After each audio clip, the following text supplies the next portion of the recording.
Ladies and gentlemen, we are back for another episode of West Virginia Right Now. I'm your host, Chris Miller, along with Wes Thompson.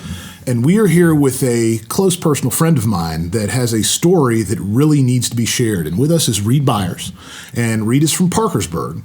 The topic of today's show is about addiction and the opiate epidemic and the impact that has all played inside of the state of West Virginia. And it is something that is very, very near and dear to my heart because, I've been sober from alcohol and opiates since April 1st of 2004. I understand addiction. It is a very, very real thing. It was a very, very real thing to me. And my first year of marriage, I was stuck choosing between drugs and alcohol and my wife. And I made a very, very difficult decision. It was quite frankly, it was easy for me. It was difficult in the fact that it was hard to go through detox and to go through becoming sober and learning how to deal with a life of sobriety. But I chose my wife, and that was it was one of the most impactful decisions I've ever made in my life because it's very, very hard when you are heading down a path of lack of control and addiction.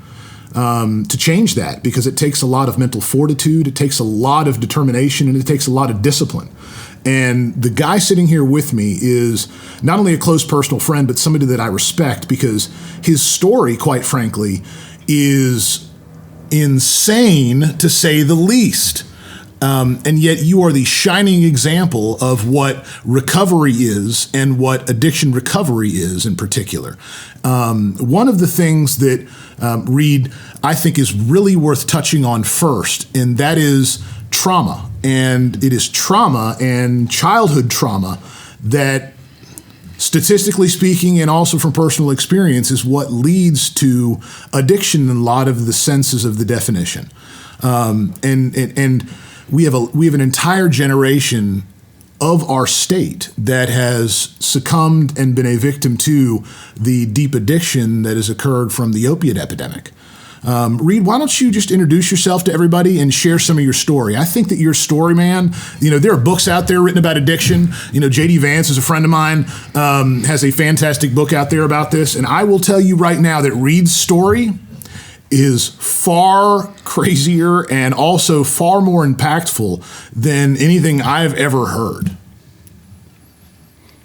Well, Chris, thanks for having me here today. This is an absolute honor. It really is. It's interesting you touch on trauma. I think that's a pretty advanced perspective to have. It's something that we're working on educating the community on. We still don't even know the full science behind it, really, but we know that it's the deep trauma that can lead to the repetitive behaviors of addiction. And that's something I like to touch on real quick. There's an evidence-based curriculum called Adverse Childhood Experiences, and it's a 10-question questionnaire that touches on emotional, sexual, physical abuse, as well as substance use and mental illness in the home. And once you score, I think, past a 4 on that, the chance of you developing a substance use disorder or mental illness is exponential. And the higher you climb the ladder, the worse and worse it gets. It's not exclusive. Not everybody that has that amount of trauma. You look at that questionnaire, for example, in my life, like I grew up in an upper middle class home, a lot of hard working, great, had a mother and a father, joint family unit, lots of love and care. I just so happen to have the propensity for addiction, and in particular alcoholism. Of all the drugs that I ever used, alcohol was the one that really stole my soul. Alcoholism is something that runs in my family on both sides of the family. And so that was the real thing I had to deal with. But that's not the example that you're talking about because, that's kind of the outlier more than anything. It's important to consider that, though, whether it's alcohol use disorder or opioid use disorder or substance use disorder or addiction to food, addiction to exercise, sex, or gambling. Yes. It's all often based in trauma, and it's affecting such a large portion of the population. We have to work together finding strategies to heal this because recovery looks different to everybody. Everybody's path is different, but it's possible. Reed, share your story really quickly. And I'm just going to kind of push you through it, but let's talk about your childhood, talk about your first times using, talk about some of the trauma, if you like, and then let's go into your journey into recovery. Because, man, it is just, I've never heard anything quite like it. Well, I don't want to overplay the gravity of my story because I know a lot of people who have been through a lot worse. I just am very fortunate to have had some amount of privilege and fortune since I came home from prison in 2020 to re-enter the community and just have great success afterwards. So I have opportunities like this to share it on a larger platform. We'll start back in Parkersburg, West Virginia. I was born there, or born in Marietta, excuse me, but I grew up on 16th Street in Parkersburg. That neighborhood's changed over the years. We have a mission, the only mission in town, a couple blocks away from where I grew up. But back in the day, it was a really nice neighborhood. As you mentioned, trauma, there was a lot of fighting in my home. My parents fought a lot. Both parents were abused, just in different ways. I was one of 3 kids. My brother, Zach, he passed away in 2017 to a heroin overdose, and my sister, Erica, she's still alive. So at age 13, well, excuse me, let's go back a little bit further. Age 11, I remember I came home from school, and my mother told me, she said, well, go tell the neighbors goodbye, we're moving to North Carolina. Well, at the time, I didn't know what was happening, but apparently they had some conflict where my mom told my dad, you've got to move to North Carolina, find a place to live and a new job, or I'm leaving you. Little did I know that she had been involved in a cocaine ring in town and likely was tied up with that. And regardless, I just knew I wasn't going to see my 5th grade classmates again. So we flew down to North Carolina, drove, and we ended up finding a place in a trailer park. And that was my first experience living in a trailer. I lived in a 4-story house, essentially lower middle class. Dad worked in a plant, mom did nursing, and I was pretty normal in my elementary years. I mean, I played recreational sports. I was tested as gifted, so I got to participate in advanced programs. I was in an accelerated program, so I went to a grade ahead of me for most of my classes. Rather normal outside of the violence and trauma and alcohol use for my parents. So when we moved down to North Carolina, that changed a little bit. So did the culture. I mean, here in West Virginia, we have in some ways, limited ethnic culture. When down in North Carolina, I was the only white kid in my art class, so this was different, but it was also cool to me. Because the black folks down there were the first people to talk to me and accept me into their circle, and I saw some prejudice from the other race, the race I'm a part of. So my experience in North Carolina was kind of mixed until we end up coming back after my dad, he left because my mother left him for a black cocaine dealer down there in North Carolina, and he was obviously a bit lost after that. So he leaned on alcohol. He disappeared. Mom disappeared. Me and my brother were at the trailer there in the trailer park by ourselves. My sister stops by, realizes there's no food in the cabinets, and gets upset and brings me to her grandma's house. So we didn't know any better at the time. You know, our parents act a little crazy. You're a kid, man. Right. We were hungry. So let's go to the bread store, get some mini muffins. And Dad ended up coming back to West Virginia. So we came up here for middle school for a little bit. And age 13, I was 13 years old. My brother was selling weed at the time. He had gotten in with the troubled crowd there in North Carolina to fit in. And he started selling weed to kind of help take care of himself because, you know, Mom was dependent on her drug dealing boyfriend, excuse me for better language, in a large way to pay the bills. So Zach went on to be independent and started selling weed.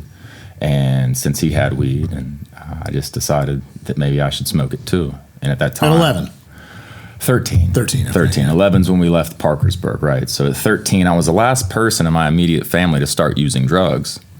And I never wanted to, Chris. I mean, we have to look at it from what it is. It's very difficult for me to share the story about my past because I don't want to demonize anybody in my family, but I have to share it real, raw, and authentic from my perspective as my truth is. And you're not using names as well, and these are factual occurrences.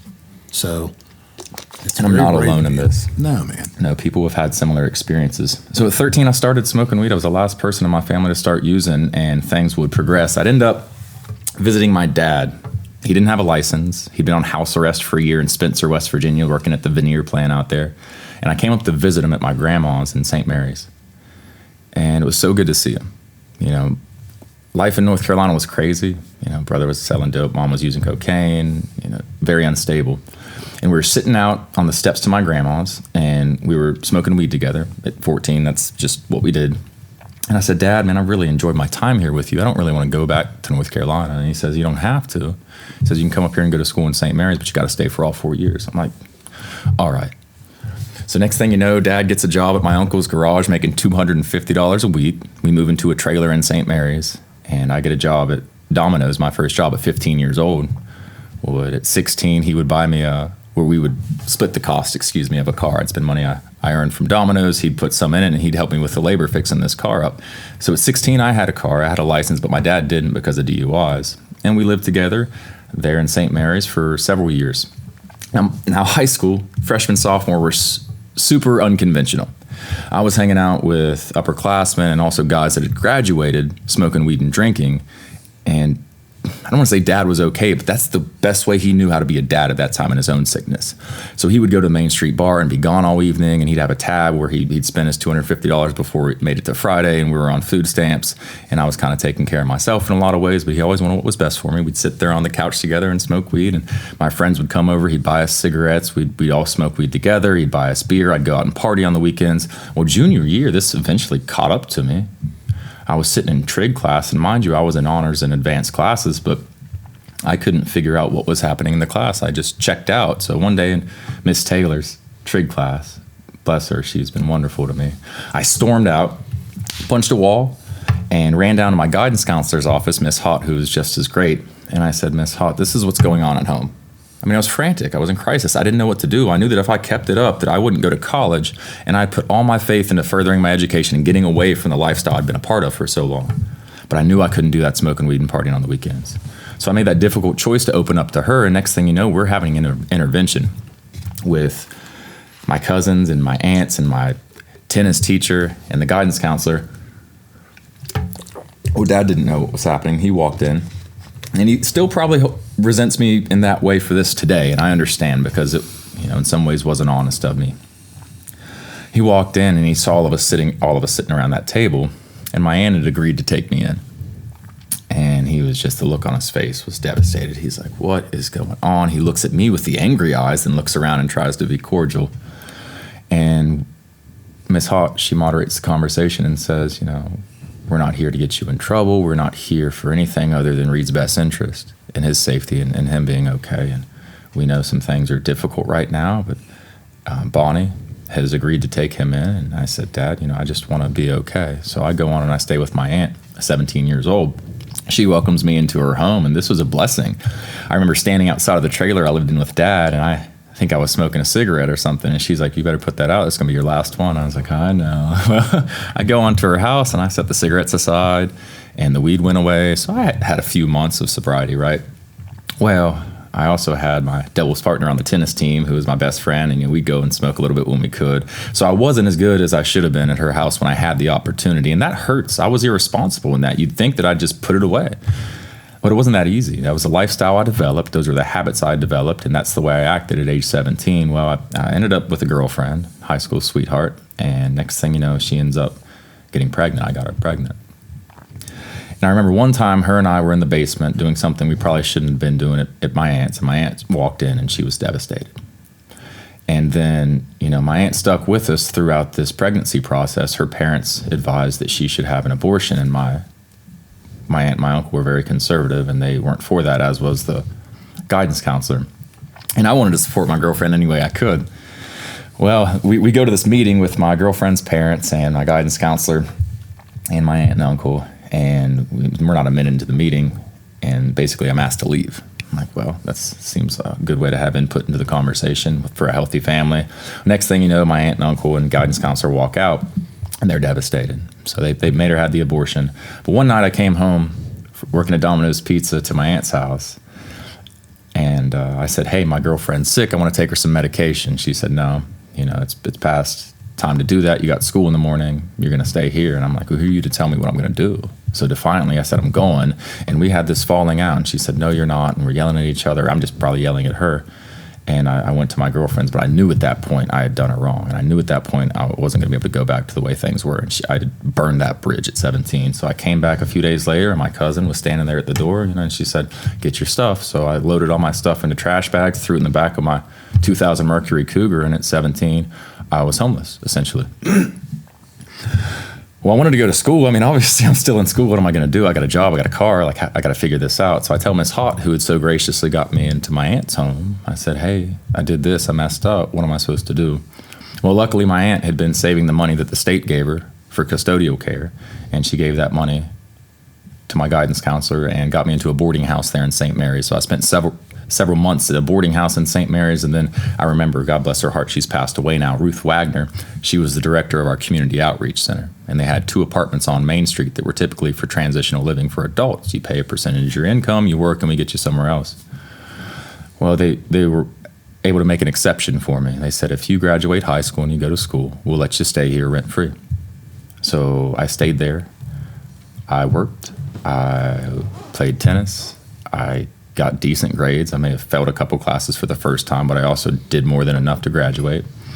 I went to youth and government. I was on captain of the science bowl team. I was on academic team. I mean, I really did the best I could with what I had. But I was still using and still smoking cigarettes and still being who I was, trafficking a little bit of weed here and there, just enough to, stay high, right? Nothing crazy. And when I graduated, I knew that I had to be out after I graduated. I graduated, walked, shook my principal's hand, and then I went home there on Main Street in St. Mary's, and I'm like, well, I guess I have to be out of this place. So I locked the door behind me and slid the key under the door, and I was homeless again at 18. I didn't know what I was going to do. So I hadn't had a real good relationship with my dad for obviously a couple years. And luckily, he was nice enough to let me stay with him and his new wife he had found. It only lasted a couple weeks before him and I are out front in St. Mary's yelling at each other, F you, I don't ever want to see you again, I hate you. So here I am, middle of summer, at the park in St. Mary's, homeless. I got like $15 in my pocket. And I tell the guys playing basketball, I was like, man, can any of you guys give me a ride? And this one guy agrees. He's like, where do you need to go? I was like, man, I'm going to Camp Horseshoe. That's like 3 hours away in Tucker County. And he's like, well, I can take you to the end of the pike. They're at Ellenboro to get on Route 50. I was like, dude, that's fine. That'll get me started. So he drops me off at Ellenboro, and I take off on the most ominous and grand hike I'd been on at that time at 18. Storm clouds start rolling in. I'm walking down Route 50, and Route 50 is at an incline for miles at a time. I don't have anything on my back, just jeans and a t-shirt, and these clouds roll in, and the thunder starts rolling in, and it gets dark, and it just starts monsooning for hours and hours, and I'm trucking out Route 50 because I'm going to Camp Horseshoe, which I'd gone to starting in, I think, my sophomore or junior year, which the guidance counselors had come to me and said, Reed, we want you to participate in this opportunity. There's this camp in Tucker County. They do a leadership summit. We have a High Y chapter here in our high school. It's a service chapter. We can get you involved in youth and government. Your ride is paid for by a local civic organization. We think you should go. So after asking a few students what their experience was, they said, it's been great. It's been life-changing. I said, all right, I'll go. And that was so different for me. I'm smoking weed with my dad, drinking beer on the weekend. Why would I go to Camp Horseshoe? It's not my style. Well, I went. And I was around all kinds of kids I hadn't really been around. They resembled some of the brightest folks I went to school with, but they were from different places in Ohio and West Virginia. And I was accepted for who I was. And being a pretty outgoing person, I kind of fit right in despite wanting to isolate, wanting to stay away from folks. So we'd play volleyball and we'd sing songs and we'd sit in discussion groups and talk about who we were at a deeper level. And we would eat family style meals and we'd be passing green beans and mashed potatoes around the table. And you come to love these folks over 7 days. So it was a really impactful experience, and it's where I met my mentor, David King. He was the director at Camp Horseshoe at the time, and I knew at age 18, after being involved in Fall Leadership Summit, Youth and Government, etc., that even though my dad hated me and said, F you, I don't want to see you anymore, and that I had burned my bridge with my aunt, and I didn't have the skills to succeed as an adult at that point in time, despite working and despite doing the best I could, I said, if I make it to Camp Horseshoe, I'll be accepted for who I am. I'll be welcomed, and I'll have a chance. So I took off walking. 20 miles in the next day, don't let me get ahead of myself in the story. It gets about 3 or 4 a.m. probably, and I'm worn out. My knees starting to hurt. I'm covered in you're wet. You're I'm sopping wet. Soaked. I'm sopping wet. Full-on homeless at this point. There used to be this mobile home lot there with double wides and stuff.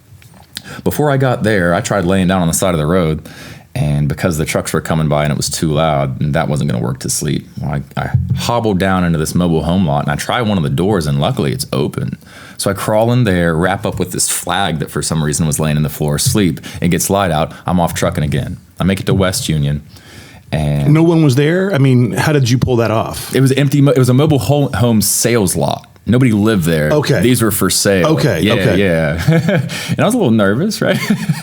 So make it into West Union, and I'm hobbling through town. It's getting daylight. You could visibly see I'm in rough shape, so I'm feeling awkward about this. I'm thinking, what do I do?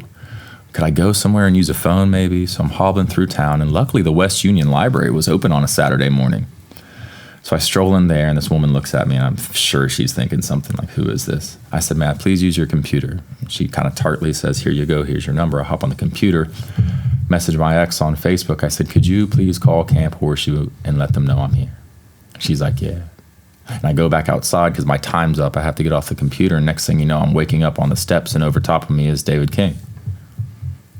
So he takes me down, feeds me, I eat, a stack of pancakes, Philly cheesesteak, everything, because I'm starving. And he takes me to Camp Horseshoe, and I was accepted for who I was. I was welcome. They gave me an opportunity to work as a camp counselor, so I did. I worked with 8th grade students in their leadership summit. I worked with 7 to 12-year-olds as their camp counselor. I did grounds. I worked in the kitchen. And during that summer, my grandpa helped me enroll in West Virginia Wesleyan College, where I was accepted. And I had the opportunity to participate as a community service scholar, and I had, most of my tuition paid for. I was going to go on, be a biology major, and go on to grad school to be a research scientist in molecular and cellular biology because I love science, physics, particle physics, all of it. Well, later that summer, I realized I didn't have the emotional skills to deal with these children because of my past use habits, and I wasn't able to use or smoke while I was at camp. So working as a counselor wasn't the best fit for me. So I kind of go back into some of those self-destructive ways, and I try and isolate while I'm at camp. I get to Wesleyan, and luckily I get to go early. And I'll never forget going to Helvetia, West Virginia, one of West Virginia's gyms. And we do a service project. We paint the post office, and I get to know some of these kids. But man, I just felt at a loss of this isn't where I belong. These kids are so much more successful than me. They have so much more than me. They don't know who I really am. I'm an imposter. I can't succeed because I don't have the family, close, intimate support that I am feeling at a loss for. I didn't know at the time what it was. I just felt alone, man. So I ended up dropping out after a couple months, despite being on the tennis team and all these different opportunities. And I go back and I run around for a couple months with some old best friends doing the things I shouldn't be doing and end up at David's, who I now call him my grandpa. He calls me his son. He's my mentor. And he gives me a place to stay. And he's like, if you don't want to do college, that's fine, but what are you going to do? And I was like, that's a good question. So I looked online for a couple weeks. I said, I want to work on the railroad or I want to work as a deckhand.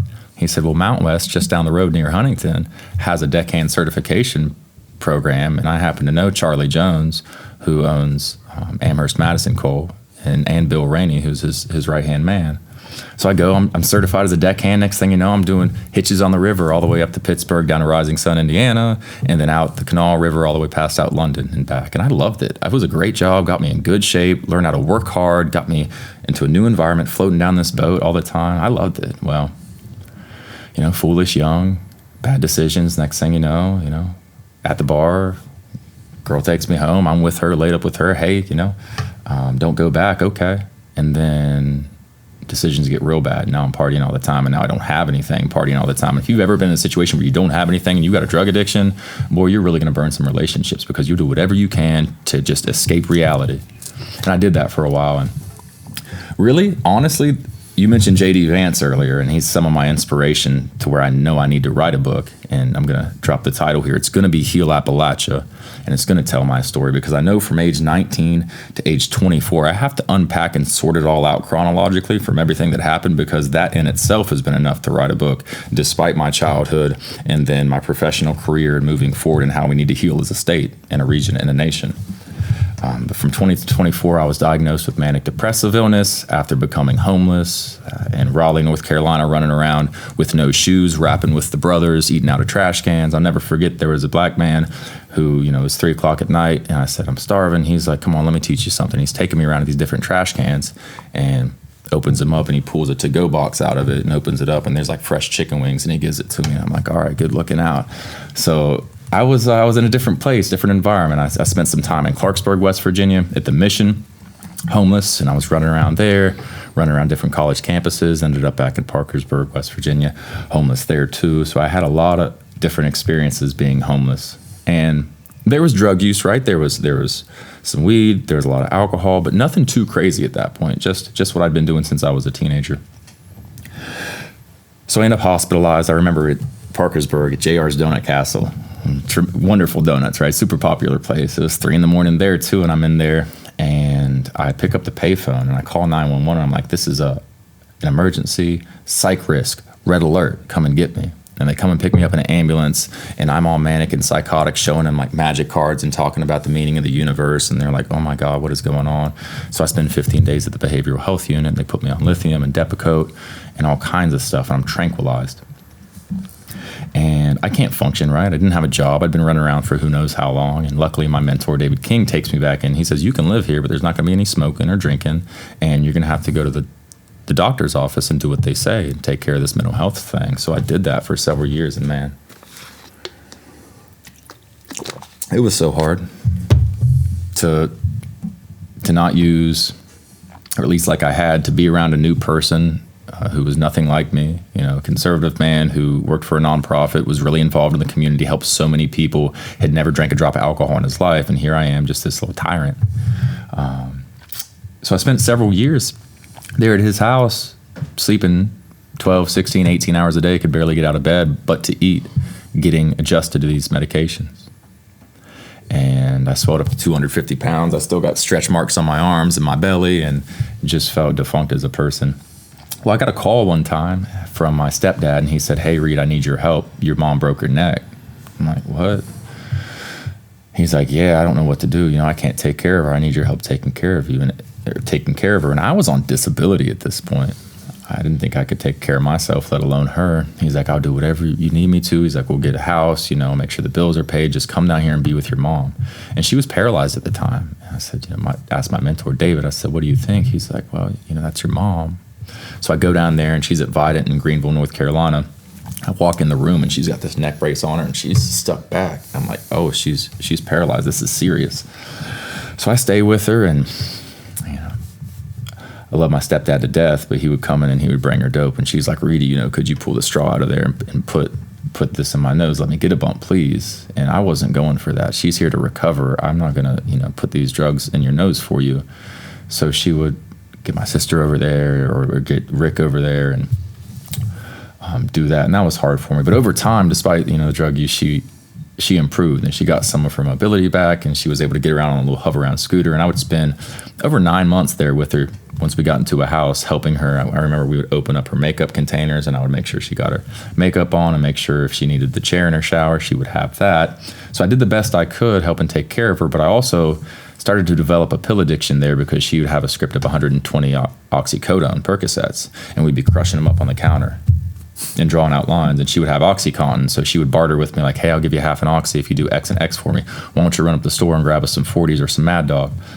And at 21 years old, I remember I did cocaine for the first time with my mom, because I saw it so many different times. I'm like, well, if I'm doing these pills and I'm drinking all this beer or whatever, maybe I should just do some cocaine. There's got to be something good about it. So I said, Mom, let me get a bump of that. And she just gave me the bag with the straw in it. I was like, I don't know what to do with this.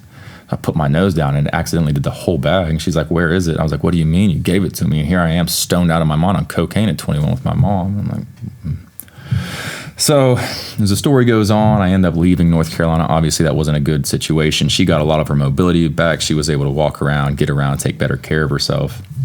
And I would come back to West Virginia. And this was really hard for me. My dad had remarried, and there was an agreement that I would be able to stay in his cabin. So my stepdad went to take me to the airport to meet them. And as we were leaving, I got a call from my dad. And I didn't even get the call. My stepdad got the call. And I remember my stepdad got off the phone. He's like, Reedy, I don't know, man. I'm sorry. I'm like, sorry about what? And he's like, your dad said you can't come. And I'm like, what do you mean I can't come? Like, they told me I could stay in this cabin. He's like, well, your stepmom, she, I don't know what it is, man, but for some reason you can't come. I'm like, okay. Well, apparently whatever somebody else has to say is more important than me, but I get that. I've been running around crazy for who knows how long. Maybe I've earned that. You're worried about that. I get it. Well, luckily we make this agreement that I can stay at a cabin a couple down from him. This one isn't his. He doesn't own it. I don't know who owns this cabin. There's no running water. There's no phone service. There's no anything out here. You're at the end of Sugar Valley Creek in Pleasants County, West Virginia. But I had somewhere to go, so I went and I stayed out there, and boy, I wasn't taking my medicine. I stopped taking my medicine. And I'm running around with guys on dirt bikes, and we're drinking and smoking. And over time, without that medicine, it didn't take very long at all, maybe just a few months. I was manic and psychotic again because of manic depressive illness. If you don't take a mood stabilizer or antipsychotic, especially after you've been treated with that the first time, it's very quick to re-enter. So that happened. Next thing you know, I'm ended up the hospital again. And I remember one time I was walking around downtown St. Mary's in the middle of the night, and I had this delusion. I was looking up at trees, and I saw birds on the line, and I thought it was me being called to be the Messiah. I thought it was Jesus Christ. I had all these different delusions. I walked down to the police department in St. Mary's, and I knocked on the door, and I had my Bible with me. I carried my Bible with me everywhere in this box with all my trinkets folded up when I was manic. And I knocked on the door at the police station, and this guy opens, this rough cop. And he's like, "Can I help you?" I was like, "Yeah, do you believe in God?"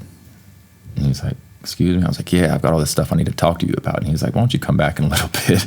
So I came back in a couple of hours, and then like the whole squad's there waiting on me, and they're, talking to me and investigating. And I'm taking apart my cell phone and pulling the SIM card out and telling them this, and this.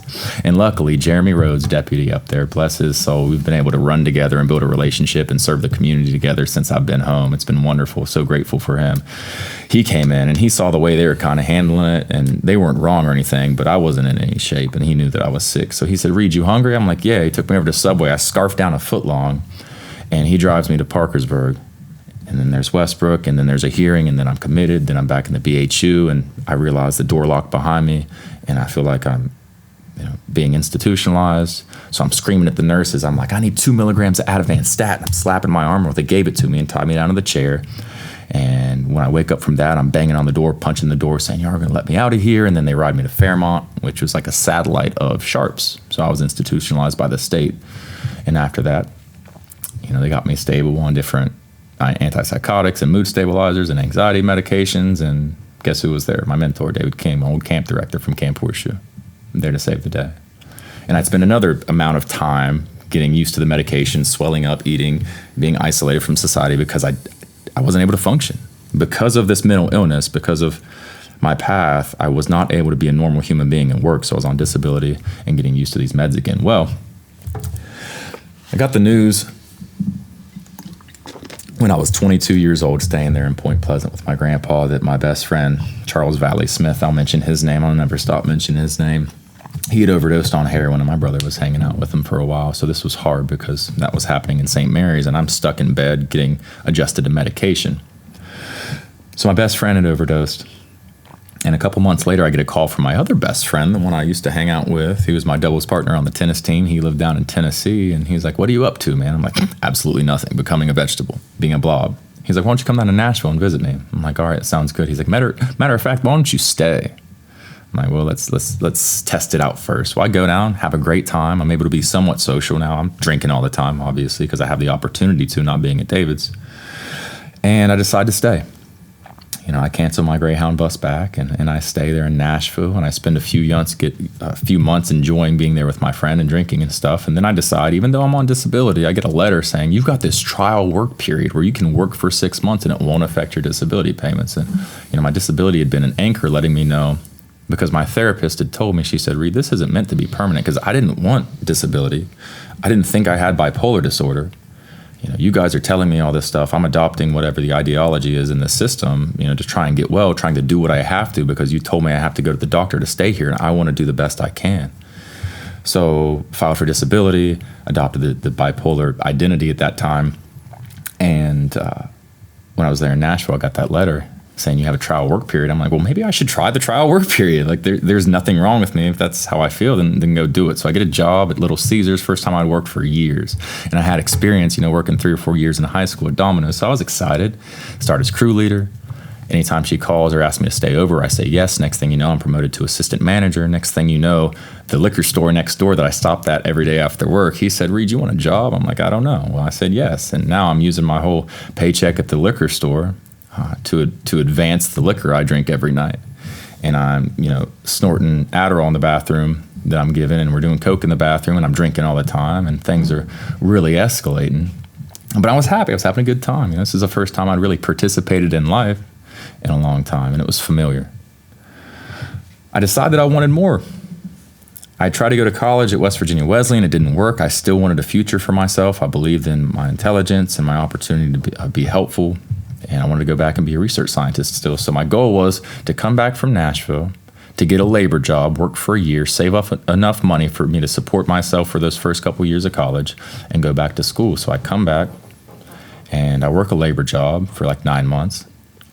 I'm staying at this Airstream camper in my dad's front yard at the cabin many years ago I was told I couldn't stay at.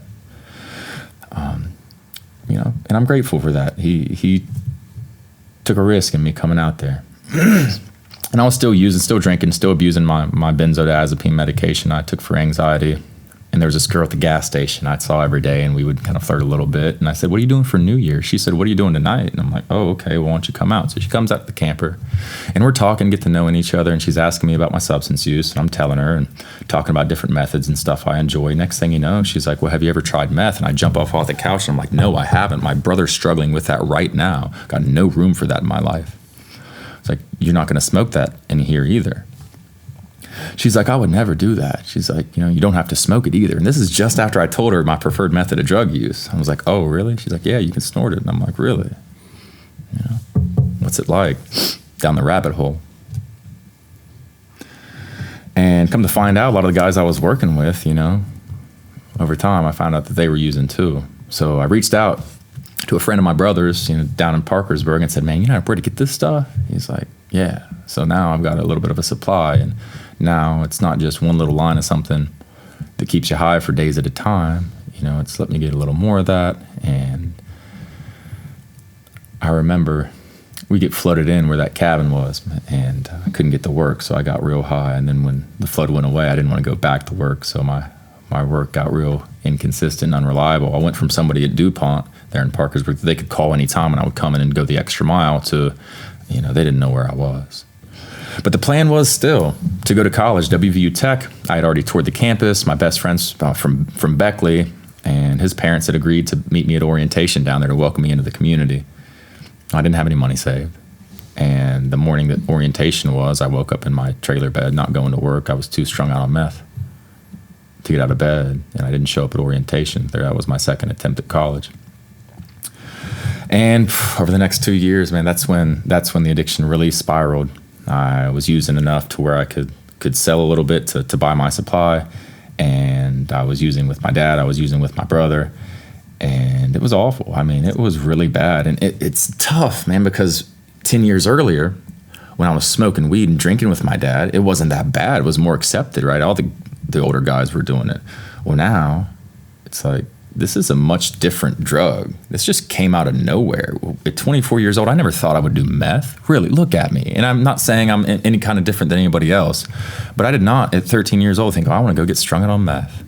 Or when I dropped out of Wesleyan at 18, I'm just going to... I don't think anybody has that. I don't think so either. That's one thing about addiction. Most people don't wake up in kindergarten and say, boy, I'm going to go ruin my life with drugs. So it wasn't the case for me either. And my brother would die. Let's just get to that. My brother died in 2017 of a heroin overdose after he was in North Carolina, going down there trying to save my mom. I knew he struggled with heroin, so it was no surprise when we got the call. I walked up the steps at Dad's cabin, and I saw Dad, and there was just a weird energy in the room. And I said, Dad, what's going on? He said, it's just not a good day, bub. And I knew at that time. I knew since I was in Nashville that he was leaving the emergency room with sepsis and getting his arm cut into and refusing to take his medication, that I had to kind of separate to keep my mental health in order and keep my commitments and responsibilities. So that call came, and I'd been waiting for it for a long time. And it was very, very difficult for me because I was already using. I'd already thrown away my work opportunity, working that labor job. I'd already thrown away college, and I was strung out on meth. And it's something, when it gets a hold of you, 98% of folks that use meth are going to continue to use in some form the rest of their life. Only 2% set it down and never touch it. So far, I've been part of the 2%. I spiraled after Zach died. And there's this girl at another gas station, imagine that, who I was actually selling her pills to my dad. And she had this unfortunate experience. Her husband worked in a timber yard, and he'd been hit with a tree. So now her husband's dead. She can't stay in the camper she's living in because he used to take care of it. So when I meet her, she's in this apartment by herself, working 30 hours a week at a gas station. And I felt like she deserved to have more than that. And I had a bit more than I needed, and that was an opportunity for me to move in and continue to use substances, and then to support her and have some form of love and connection that I had never had. So for the next 9 months, I would support her drug habits, and we would go to Pittsburgh and buy Subutex from a pill mill up there. And she was, I didn't even know at the time, but injecting them. So we'd work through that. And I didn't have a job. I couldn't work being on meth all the time. And I ended up finding a way to purchase, a larger amount of it. And I would scale up my drug trafficking activities. And, like I said, I'd never used meth before. I didn't know anybody that used it. So now I'm really reaching into this darker world than I'd really been a part of, and trying to find people that would be consumers in this way that I've learned to operate and cope with my addiction. And it only took a few months. And it really, in a way, it was weird after I gone through my pre-sentencing investigation at the Washington County Jail after I was busted and raided and drugged to jail. They asked me why I did it. And I said, well, it was kind of like for my brother. It was kind of an honor or a tribute to him, because he had taught me how to sell drugs and he had taught me how to package drugs. And there had been this family bond over using drugs that, it's just not okay to talk about for people that don't know what that's like. So here I am trying to do him proud by becoming the best drug dealer I can. And I know it sounds disgusting, but that was the truth. And I've never been an honest person, and I wasn't a dishonest drug dealer. So when they asked me, I told them the truth, and it was used against me in sentencing. So 9 months after being investigated by the Washington Noble County Task Force, 4:30, 5 o'clock in the morning, I hear boom, boom, boom, Washington County Task Force open up, boom, we're coming in. It sounds like a flashbang goes off, and next thing you know, I look on my nightstand. I had a 357 Sig Sauer. My old lady, she had a 380 over on her nightstand, and I look at my pistol like I thought I was going to get into a shootout with the cops, and she's like, no, don't do it. And I'm like, okay. Well, they come in, I get up on the edge of the bed, I got my hands behind my head, he yanks me down, throws me on the floor, put his foot on my back, and they drag me off to the Washington County Jail. And that's where it happened. You talked about your decision, Chris, the choice you made. And it's so hard being a person that lives with addiction to look at choices and decisions, because addiction in itself is the disease that continues to make those persisting choices and decisions that are harmful for us. But it steals your soul. It's what it takes, is a spiritual awakening. Some point along our path, we open up and realize we want different. And I knew that first day in jail that I didn't want that lifestyle that at 13 I had adopted. And if I wanted things to be different in the future, that if I set drugs aside, that I might have a chance. So from that day, August 17th, 2018, I haven't picked up a drug since. I faced a 7-count indictment, aggravated trafficking drugs and other things. They would have maxed that out. I would have done 28 years in prison. I thought that I was going to get drug court because I'm a first-time offender, and this was an addiction-related instance. Well, I was prosecuted, and I ended up pleading out to 2 years in prison.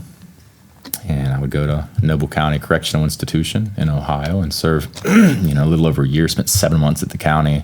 And I tell you what, county jail is much more difficult than prison. You don't get to go outside very often. There's nothing to do. There's a screaming TV in the dorm, and that's it.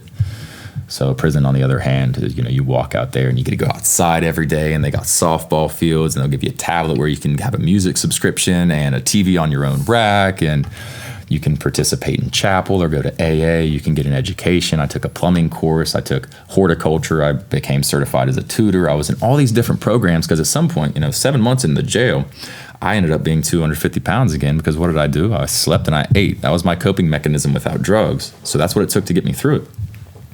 Well, I ride out to prison and I'm 250 pounds and I'm sleeping some more because I don't want to be at prison. I don't want to get in trouble, get into a fight and have to do more time. But over a few months, my ex left. She was staying with my dad. I thought she was going to stick around. I knew better. She told me, she's like, I'll stay for you. Okay. And once she was gone and I realized I wanted a new life, I looked around and saw a bunch of guys that in some ways I didn't want to be like, but physically I wanted to be like. And I started on this weight loss journey, and I started walking, and the numbers dropped on the scale. And I started lifting. My bunkie, who slept right beside me, he showed me how to do curls and bench press and squats. So I started doing a little bit of weightlifting, which I had never done. And then I start running after I'm down to 205 from 250. And next thing you know, I'm running a mile, then I'm running 5 miles, and I'm in great shape, and I'm ready to come home from prison. And it's like, okay, Reed, here's your chance. You wanted this. You've prepared for it. You've got this 3-page list of all the things you need to do, taking care of your physical, mental, emotional, spiritual health, your relationships, getting involved in volunteerism, getting in safe, secure housing, transportation, meaningful work, all of it. You wrote it out. You know what to do. You've been practicing for several months. Put it into action. I remember talking to my mentor before I came home. I said, I'm scared. I'm terrified. It's been 2 years I haven't used drugs. Guys are in there putting Suboxone in their eye, getting high. I didn't. But I have never made it this long on the streets not using drugs. So I just don't know if I can do it. I never have. Well, I went home and I've done it. And I work with clients now who are in the same fence, whether they got 6 months or 2 years. They're like, it's just amazing to me. I'm scared that I'm going to relapse today or tomorrow. And it's like, yeah, you kind of should be. How do you know you're not? And even having those 3 pages of stuff, even having a dedicated mentor after my brothers died, after my mom's recently died, and put my ex behind me, was able to separate from all the negative influences, finding meaningful work, different volunteer opportunities, choosing the right people who want the best for me. I can understand, even with all of that, why people would still be scared. Because luckily, I don't have the temptation to use anymore.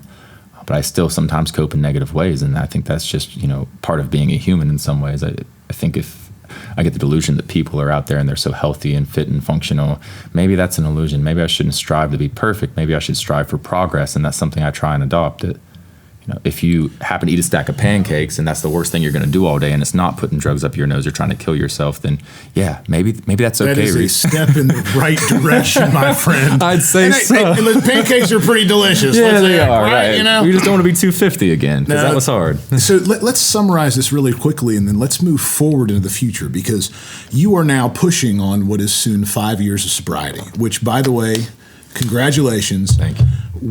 Incredible milestone, and I can't tell you how proud I am of you. Thank you, Chris. You've seen the absolute worst. You've seen the absolute worst of what humans can do when it comes to dependency and when it comes to lifestyle. And you've had an example that isn't an example that leads you to become a productive member of society. Yet here you are right now, inspiring other people and making an impact in their lives by telling your story, and also using your own life as an example to show them where you can go and where you have arrived. And I admire it so much. I really do.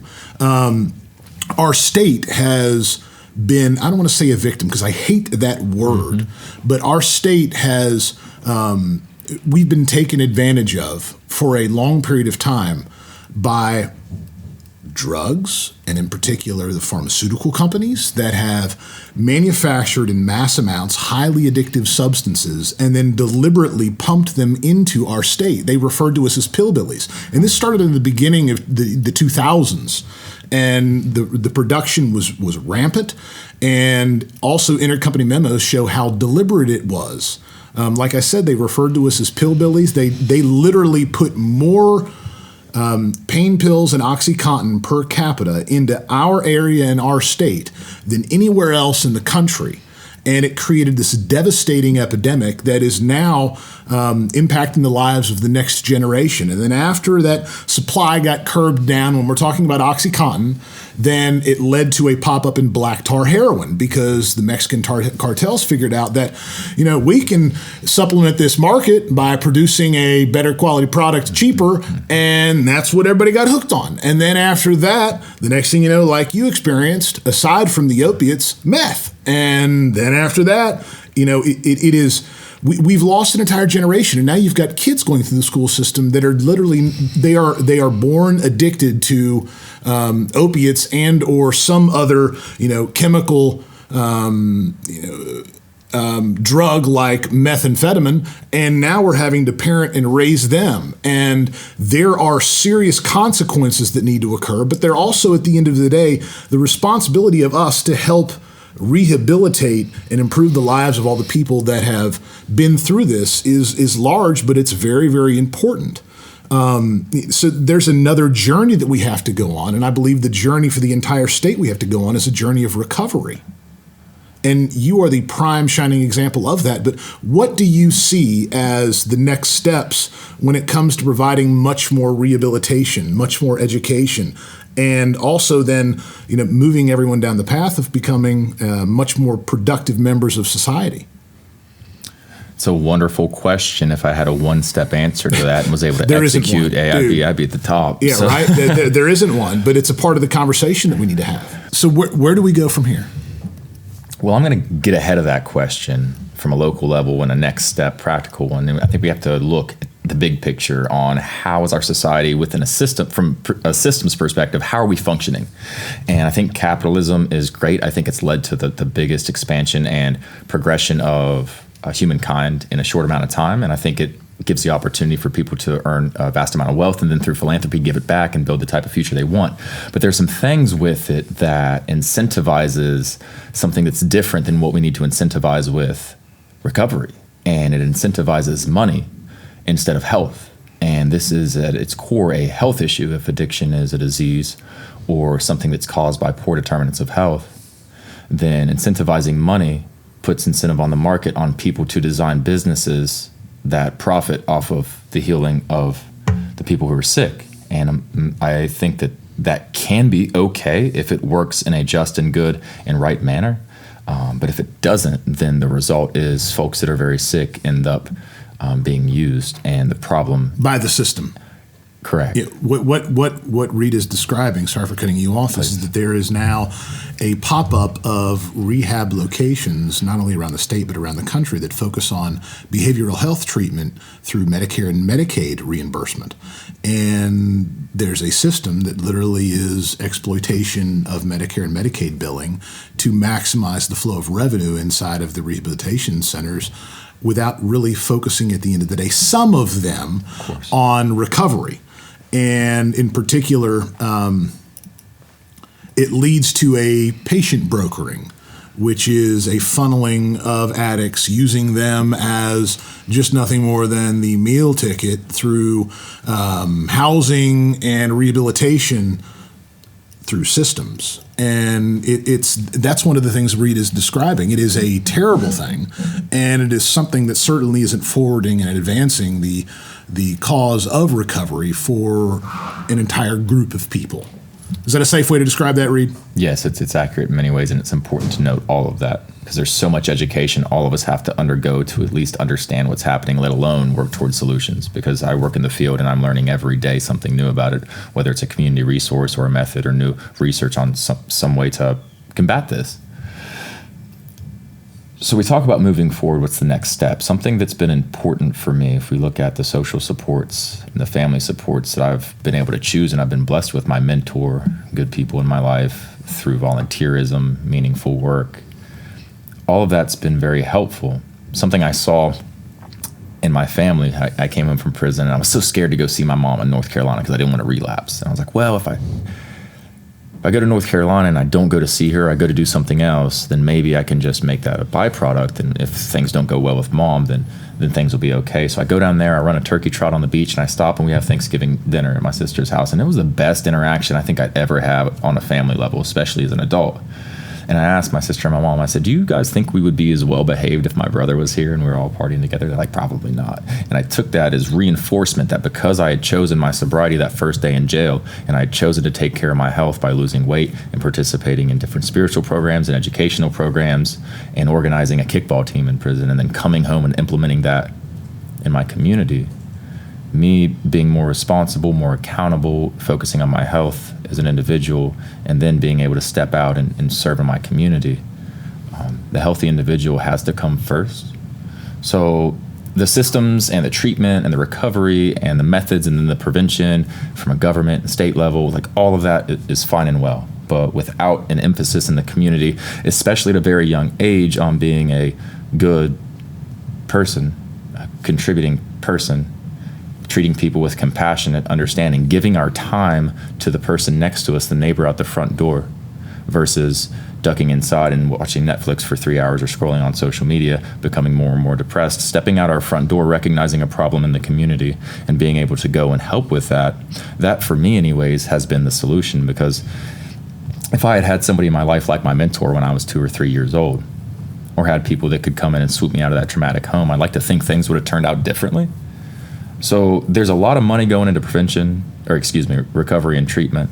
There's overdose reduction efforts. There's a lot of opioid settlement money. They're going into funding overdose prevention and going into funding the recovery centers that we have in my home or have in our communities. And there's a lot of difficulty with that. If you look at the state level through the DHHR and a national level, whoever has the money in these hands, they're really got their hands tied with the system because they have to meet the requirements of the payer to get reimbursed. And it's just a whole disaster. So I've kind of stepped out of that realm and gone on to my own from working for one of them, the same one I was receiving treatment at for 10 years for my mental illness, Worked there 6 months as a youth recovery coach, and then realized over time I could be more impactful operating my own business, speaking, coaching, consulting, and then having the flexibility to give my time to these organizations. Because without the time to give to the kids in the neighborhoods who go home and don't have any parents, and maybe the grandparents are there, there's hard drugs in the home, or they're 6 years old with no shoes on in the street, until as a community we step out and lift those kids up and bring them in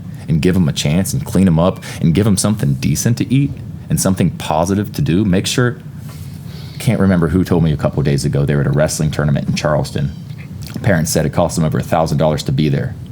I'm thinking, well, there's a lot of kids back in my town that can't afford that. How's that fair to their future if they can't? How do we get those kids that can't even make it to the Boys and Girls Club because their parents are so stuck in addiction that they don't know where it is? They can't even afford, it's often a free membership to the Boys and Girls Club, but they just can't get there. It's the transition. And in so many ways is it the transition or the continuum of care, whether it's from 28-day treatment to 90-day treatment and making sure we have a successful 6 month to year program, or the transition from somebody's getting out of prison, we have to give them more than $100 and a jumpsuit and a bus pass, drop them off and say good luck. You know, there's a lot of organizations that provide peer support for people with lived experience in addiction. They can go and pick up these folks from jails and then make sure they have their next step.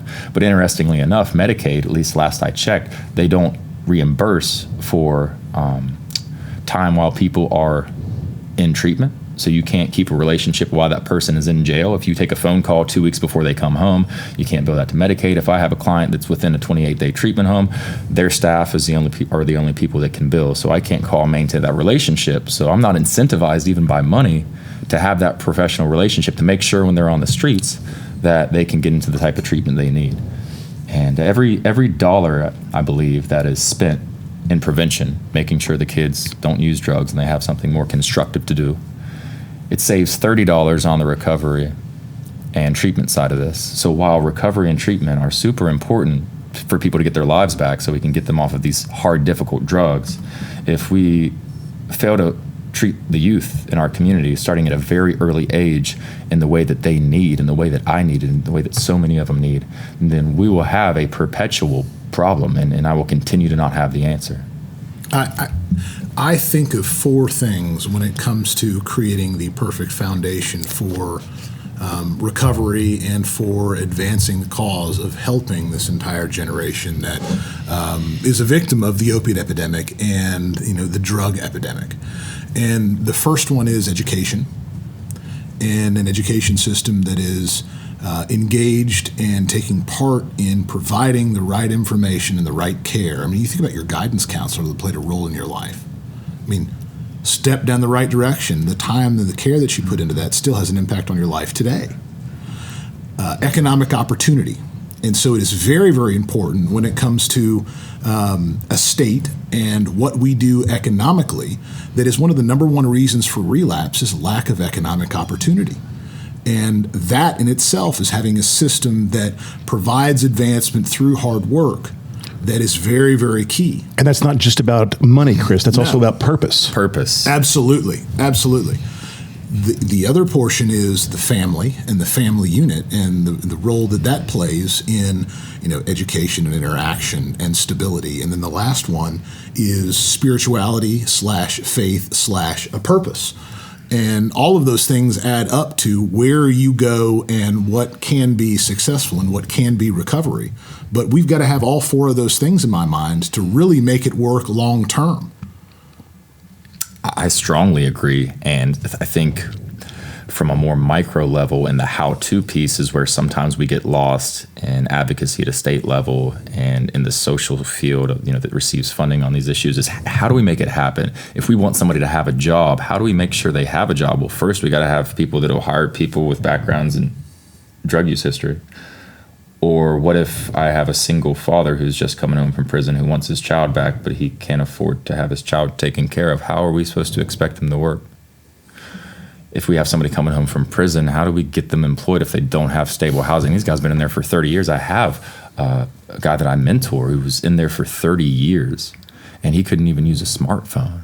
He gets his resume together. He's like, hey, Reed, I want a job. I want a job. I want a job. He gets a job. I want a better job. He's participating in everything he can. But often there are so many barriers to getting folks there that we have to realize that's the end goal. And there are so many intricacies that the people working in the field typically know about. And we've got to work with those folks, communicate with those folks, get educated from those folks, and figure out what is it exactly that we need. Understand it's a trial and error process. It's not going to be perfect.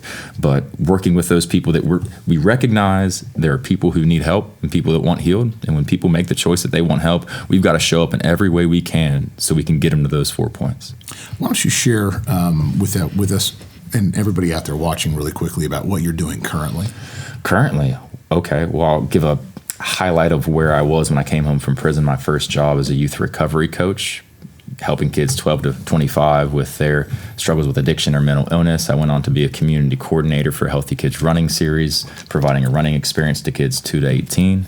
So it gave that prevention aspect in addition to the early intervention. I would go on to grow a nonprofit program for over 6 months called How to Save a Life, where we're going to stand up youth recovery coaching, youth running club with mentorship and healthy lifestyle. And then I would use my public speaking and community organizing skills that I had learned through serving on a variety of different nonprofit boards, fundraising, to offset the costs of those 2 programs. So things have led me in a different direction. I decided I want to focus on being, for lack of better words, a speaker, but before that, a writer, to write my story down, write my opinions and thoughts on how we can move forward as a state, and then share that with a large audience to be as helpful and a servant leader as possible. So I've still got to write the book, but I'm out here available for speaking opportunities, trying to speak to schools, associations, nonprofits at different conferences and events, so I can be helpful to whatever the theme is, so people can get the real life testimony and understand, that things on the surface aren't always as they seem, but there are solutions to this moving forward. I ended up running for office when I was living in Belpre for their city council. It was kind of on a whim. I ran as a write-in candidate, and a couple of my friends are young legislators here in West Virginia. And them being younger than me let me know that, okay, if they're young and they ran and they won, maybe I can too, despite my past. And maybe if I run as a young person with a challenged background and a mental illness and all of these different things, maybe people will see me stepping into leadership and they'll do it too, because all these different boards that I've been on, all these different projects I've tried to do, I've had a wonderful group of people helping me. But it's been very limited, and the problem's been so great that we need to get more people involved. And that was my attempt to get more people involved. It was a close loss that I took. I received 91 votes to 109, but that purpose was served, and I think a lot of people were encouraged and inspired and saw that, hey, he did it, I can do it too. A good friend of mine, she ended up running for House of Delegates, and she got that experience. She's a person with lived experience, and I got another friend who's a client right now that I coach, and he's considering running for statewide office. And this is a person with lived experience, spent 6 years in prison, and he's up at the Capitol all the time advocating on criminal justice issues. And I said, do it. We need a strong leader like you in the Capitol with your lived experience. So currently, I just recently opened up an office in Charleston at the Charleston Area Alliance, an incubator space, to go from homeless to incarcerated to entry-level office job, first office job I'd ever have, to developing a nonprofit, to starting my own business. It's been quite the growth process, and I use all those skills that I've learned in the past few years working with nonprofits in mental health and addiction services, mixed with my lived experience and my unique perspective, because I've always had the skill to see patterns and solutions and move forward quickly at a quicker pace than sometimes we often experience in bureaucracy. Like when I work at the health department, there's just a lot of challenges with red tape. So I'm available for consulting for folks that are in mental health industries or addiction industries, or especially youth development organizations. I've become adjunct faculty with the National Recovery Institute, and I develop curriculum and trainings on developing and retaining youth programs like the nonprofit program I worked on developing and helping kids. So I'm growing into my career and still figuring it out, but I just want to share my story with the world, and I want to share me as a person being helpful with the problems we're facing here in West Virginia and Appalachia. Reed, you have a fantastic story, and there is so much more to talk about. We'd love to have you back as a guest again to start digging into the solution side of stuff, because I think that's a really important piece to the conversation. It is an absolute honor to call you a friend and to listen about your journey and where you have been and where you are now. And then also, I think we need to keep everybody apprised about what you're doing in the future, because I believe you're going to make an impact, and you already are doing that, and you're going to continue to do so. I appreciate that, Chris. It's been wonderful to be able to share today. Thanks for hearing me out. Yeah, this has been West Virginia Right Now, and I am Chris Miller along with Wes Thompson. and our guest, Reed Byers, and this has been a focus on addiction and recovery and the impact that the opiate epidemic and drug addiction has left on our area. And stay tuned, because we will have him back and we will discuss much more about futures and how to solve these problems that impact just about everybody out there. So thank you so much for tuning in. This has been West Virginia Right Now.